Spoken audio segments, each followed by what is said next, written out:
Hello दोस्तों, आपका स्वागत है आपके अपने YouTube channel read speed knowledge में। और आज के इस वीडियो में हम देखेंगे सामाजिक उद्विकास का सिद्धांत क्या है।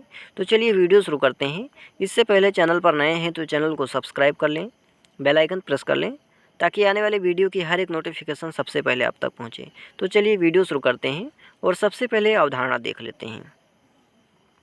समाजशास्त्र में सर्वप्रथम हार्बर्ट स्पेंसर ने सामाजिक उद्विकास की अवधारणा का प्रतिपादन किया है, जिसके आधार के रूप में स्पेंसर ने डार्विन के उद्विकासीय सिद्धांत को अपनाया है। डार्विन ने अपनी पुस्तक ओरिजिन ऑफ स्पेसीज में जानवरों और पौधों के बारे में उद्विकासीय सिद्धांत की व्याख्या की है। यानी समाजशास्त्र में सबसे पहले हार्बर्ट स्पेंसर ने सामाजिक उद्विकास की अवधारणा का प्रतिपादन किया है और जिसके आधार के रूप में वेस के रूप में उन्होंने डार्विन के उद्विकासीय सिद्धांत को अपनाया है। और डार्विन ने अपनी पुस्तक ओरिजिन ऑफ स्पेसीज में जानवरों और पौधों के बारे में उद्विकासीय सिद्धांत की व्याख्या की है। वास्तव में सामाजिक उद्विकास का सिद्धांत क्या है, स्पेंसर का इस संदर्भ में क्या विचार है, इसकी विवेचना से पहले हमें यह जानना आवश्यक है कि उद्विकास क्या है। अब आगे देख लेते हैं उद्विकास का अर्थ क्या है। तो शाब्दिक दृष्टिकोण से उद्विकास अंग्रेजी के शब्द इवोल्यूशन का हिंदी रूपांतरण है। और जो इवोल्यूशन शब्द है इसकी उत्पत्ति लैटिन भाषा के शब्द इवोल्वर से हुई है, जहाँ ई का तात्पर्य है बाहर की ओर तथा वल्वेयर का तात्पर्य है फैलने या प्रकट होने से। इससे स्पष्ट होता है कि किसी वस्तु के बाहर फैलने या बढ़ने की जो प्रवृत्ति होती है उसे ही उद्विकास कहते हैं। यानी किसी वस्तु के बाहर की तरफ फैलाव यानी फैलने की जो प्रवृत्ति होती है या बढ़ने की जो प्रवृत्ति होती है उसे ही हम क्या कहते हैं, उद्विकास कहते हैं।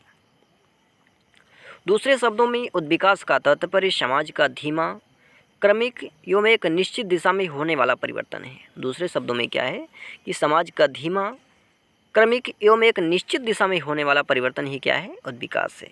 और यह एक आंतरिक परिवर्तन होता है, इसे नियत परिवर्तन भी कहते हैं। इसमें समाज क्रमशः एक अवस्था से दूसरी अवस्था में, दूसरी अवस्था से तीसरी अवस्था में परिवर्तित होता रहता है। जैसे जनजातीय समाज से कृषक समाज बना। पहले साधारण था तो क्या था, जनजातीय समाज था।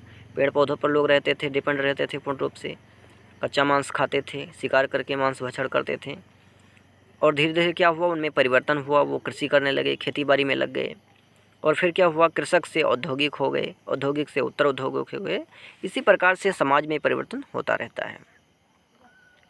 अब आगे परिभाषा देख लेते हैं। पहली परिभाषा स्पेंसर के अनुसार है कि उद्विकास कुछ तत्वों का एकीकरण है। उद्विकास क्या है, कुछ तत्वों का एकीकरण है तथा उससे संबंधित वह गति है जिसके दौरान कोई तत्व एक अनिश्चित असंबंध समानता से निश्चित संबंध भिन्नता में बदल जाता है। अर्थात उद्विकास परिवर्तन का एक ऐसा स्वरूप है जिसकी मान्यता है कि समाज में परिवर्तन एक निश्चित क्रम एवं अवस्था में होता है।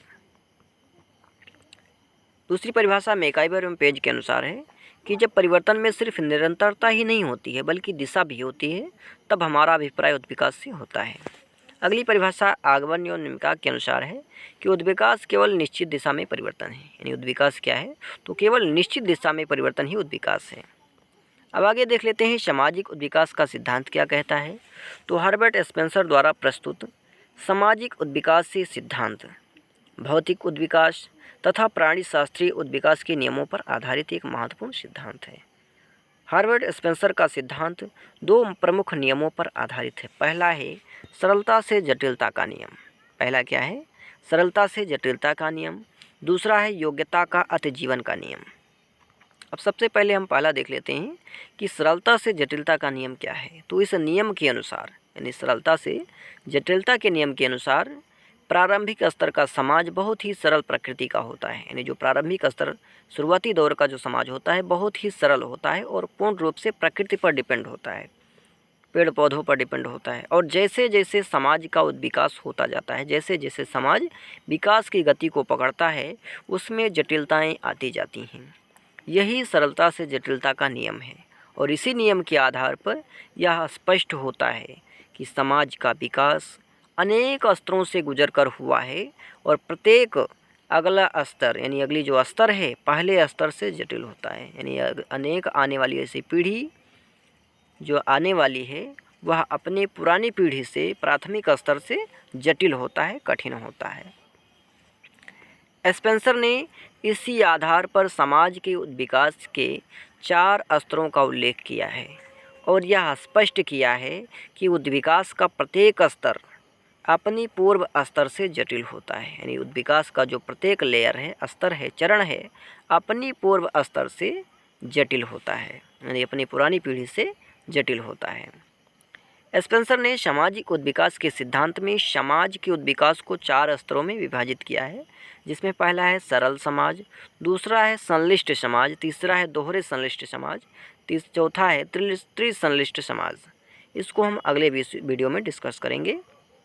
स्पेंसर का मानना है कि सामाजिक उद्विकास के प्रत्येक आगामी स्तर पर समाज की संरचना यानी बनावट सरलता से जटिलता की ओर बढ़ने लगती है। यानी जो समाज की अगली आगामी पीढ़ी है, उसकी जो संरचना है, जो बनावट है, सरलता से जटिलता की ओर बढ़ने लगती है प्रत्येक अगली पीढ़ी में।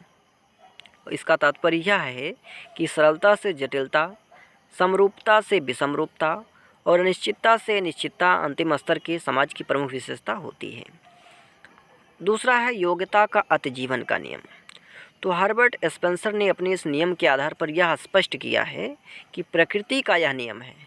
किसका नियम है? तो प्रकृति का यह नियम है, ये भगवान का नियम है कि केवल उन्हीं प्राणियों को जीवित रहने का अवसर दिया जाता है, यानी पृथ्वी पर केवल उन्हीं प्राणियों को, यानी पेड़ पौधे हों या गाय बकरी हो या मनुष्य हो, कोई भी हो, यानी केवल उन्हीं प्राणियों को जीवित रहने का अवसर दिया जाता है जो जीवित रहने के लिए सबसे अधिक योग्य होते हैं।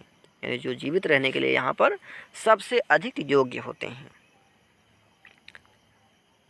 सामाजिक उद्विकास के सिद्धांत के माध्यम से स्पेंसर ने यह स्पष्ट किया है कि जिस दशा को अक्सर सामाजिक प्रगति कहते हैं, यानी जिस दशा को हम अक्सर कहते हैं कि समाज प्रगति कर रहा है, सामाजिक प्रगति कहते हैं, वह उद्विकासीय परिवर्तन है। और स्पेंसर के अनुसार समाज का विकास लोगों के सामाजिक और प्राकृतिक पर्यावरण से किए जाने वाले अनुकूलन के अनुसार होता है। स्पेंसर के अनुसार क्या है कि जो समाज है, इस समाज का विकास लोगों के सामाजिक और प्राकृतिक पर्यावरण से किए जाने वाले अनुकूलन के अनुसार होता है। यही स्पेंसर का सामाजिक विकास का सिद्धांत है। तो आज के लिए इतना ही, मिलते हैं किसी और वीडियो में। तब तक के लिए जानकारी पसंद आए तो वीडियो को ज़्यादा से ज़्यादा मित्रों में शेयर करें, लाइक करें और चैनल को सब्सक्राइब करें। नए टॉपिक के लिए कमेंट करें। आज के लिए इतना ही।